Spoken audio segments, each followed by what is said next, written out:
ചാലക്കുടി.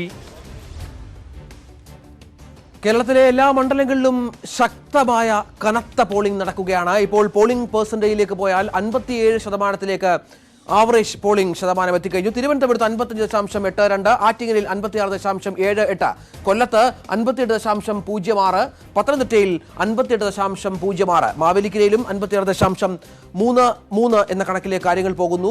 തെക്കൻ കേരളത്തിലെ കണക്കുകൾ അങ്ങനെയാണ്. ആലപ്പുഴയിൽ മധ്യകേരളത്തിലേക്ക് പോയാൽ ആലപ്പുഴയിൽ 58%ത്തിലേക്ക് പോളിംഗ് ശതമാനം ഉയർന്നിരിക്കുന്നു. കോട്ടയത്ത് 59% പോളിംഗ് രേഖപ്പെടുത്തിയിരിക്കുന്നത്. ഇടുക്കിയിൽ 59.12 ശക്തമായ പോളിംഗ് ഇടുക്കിയിൽ അനുഭവപ്പെടുന്നു. എറണാകുളത്ത് 55, ചാലക്കുടിയിൽ 59.12. ചാലക്കുടിയിലും കനത്ത പോളിംഗ് ആണ് രേഖപ്പെടുത്തുന്നത്.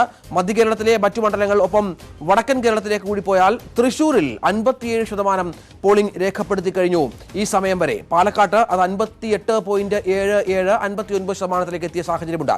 ആലത്തൂരിൽ 57.04, മലപ്പുറത്തും പൊന്നാനിയിലുമാണ് താരതമ്യേന കുറഞ്ഞ പോളിംഗ് അനുഭവപ്പെടുന്നത്. മലപ്പുറത്ത് 53.61, പൊന്നാനിയിൽ 50.09 എന്ന കണക്കിലേക്ക് കാര്യങ്ങൾ മാറുന്നു. മറ്റു മണ്ഡലങ്ങളിലേക്ക് പോയാൽ കോഴിക്കോട്ട് 53.32 എന്ന കണക്കിലേക്ക് കാര്യങ്ങൾ എത്തുന്നു. വടകരയിൽ 54.74, വയനാട്ടിൽ ശക്തമായ പോരാട്ടം നടക്കുന്ന വയനാട്ടിൽ 59.26 എന്ന നിലയിൽ പോകുന്നു. കണ്ണൂരിൽ അതേസമയം 60% കടന്നു കഴിഞ്ഞു പോളിംഗ്. വീണ്ടും 2.5 മണിക്കൂർ ബാക്കി നിൽക്കുമ്പോൾ അത് 80-85% എത്താനുള്ള എല്ലാ സാഹചര്യങ്ങളുമുണ്ട്. കഴിഞ്ഞ തവണ 81% പോളിംഗ് രേഖപ്പെടുത്തിയ ജില്ലയാണ് കണ്ണൂർ. കാസർഗോട്ട് 57.36 എന്ന നിലയിലാണ് ഇപ്പോൾ പോളിംഗ് ശതമാനത്തിലുണ്ടായിരിക്കുന്ന മാറ്റങ്ങൾ. ഇത്തരത്തിൽ ഓരോ മേഖലയിലും ശക്തമായ